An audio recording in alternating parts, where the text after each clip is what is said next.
has to do with Matt Gaetz.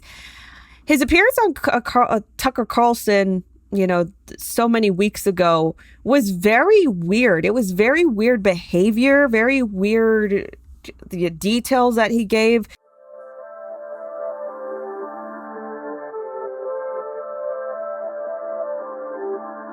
So looking back at all the years and all the hurricanes that have happened in Houston and the natural disasters that happen all in the rest of the U.S., such as extraordinarily high winds across the Midwest, natural disasters like this is why I take as much time as necessary to prepare myself for these natural disaster scenarios.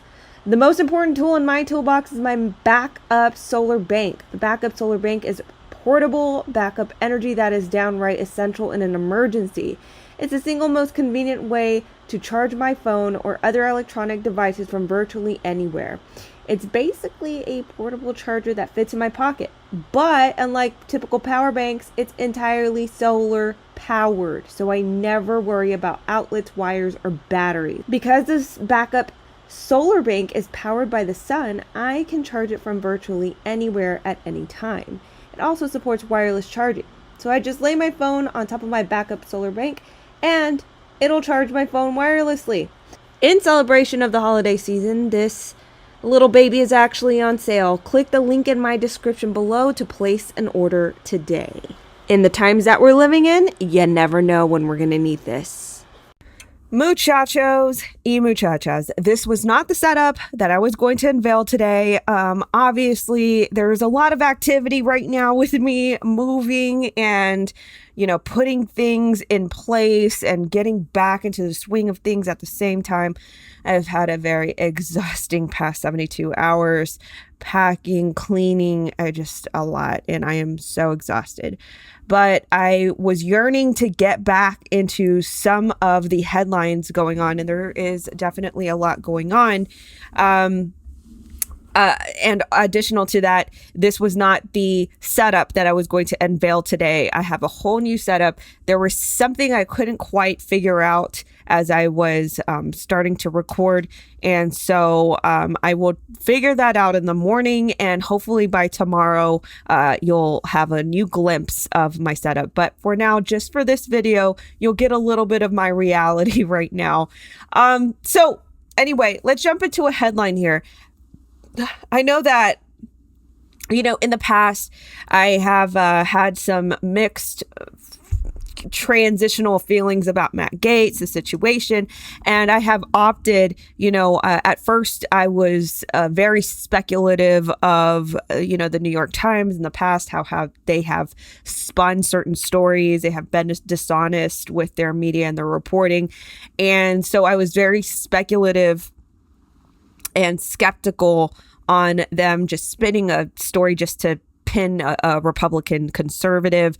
And then other details started to, shake loose. There was screenshots. There were, new corroborative evidence pieces that were coming up and surfacing against Matt Gaetz. And so when that happened, I decided to step back and not even give my opinion or side any which way.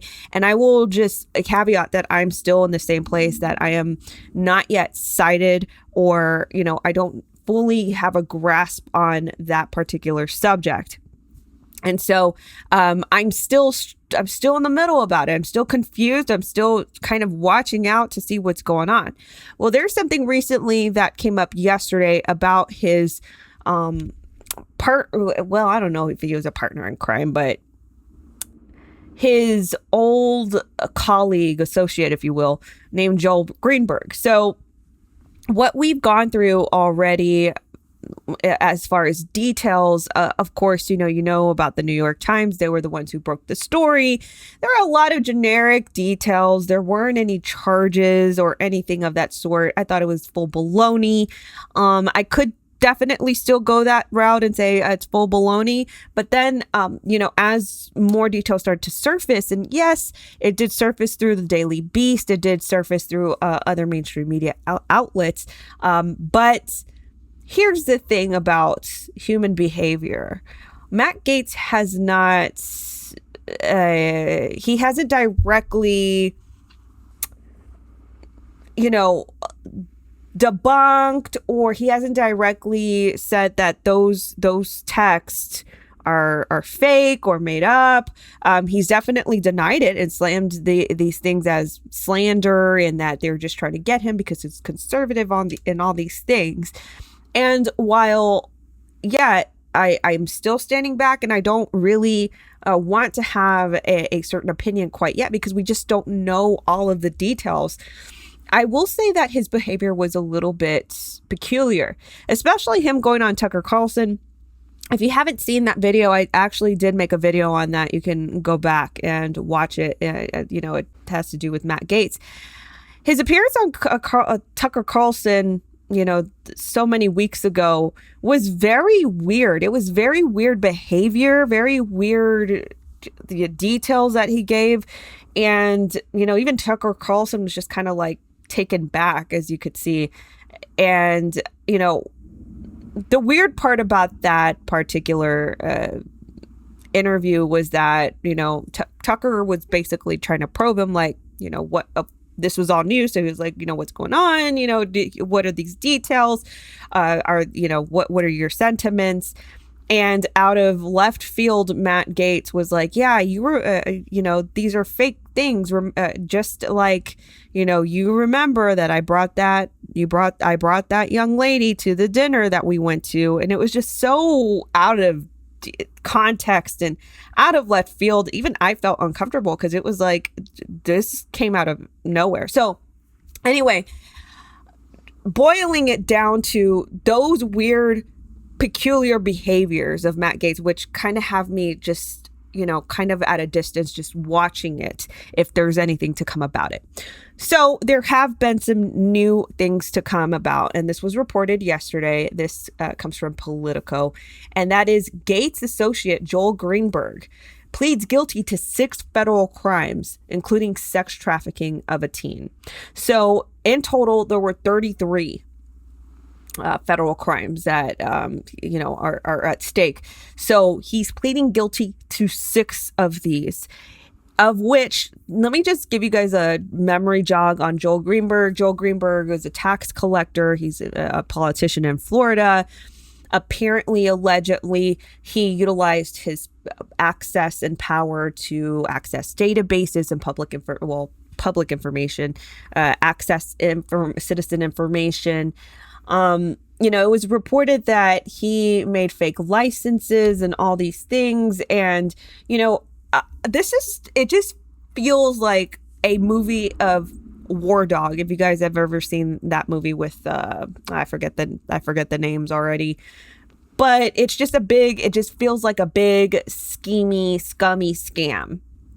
And so Joel Greenberg, as you can see pictured, he ran this big, or actually many fraudulent schemes, and he's pleading guilty. And let's just dive into some of these details here. So Orlando, Florida, a former friend and ally of Representative Matt Gaetz formally pleaded guilty Monday to multiple federal charges, including sex trafficking, a minor, ID theft, stalking and fraud, bringing his broad crime spree to an end, and officially marking a new chapter in the investigation of the embattled congressman.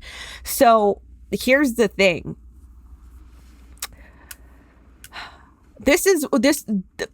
Partial to this information is a little bit eye-opening, a little bit, because the screenshots that the Daily Beast featured in their article, which I know a lot of people are skeptical of the Daily Beast, and I completely get it, because they have been so much of a in fallacy of the reporting in the past, and they have spun things to just be the opposite of what they are. And so I get it. People are skeptical of the Daily Beast. Now, the thing that I'm putting together in my head right now, assessing this, is that he's pleading guilty to ID theft, stalking, and fraud. ID theft. So he had a lot of things. He had a lot of fraudulent activities surrounding IDs. He would recreate IDs. Like, it was just a weird sort of scheme.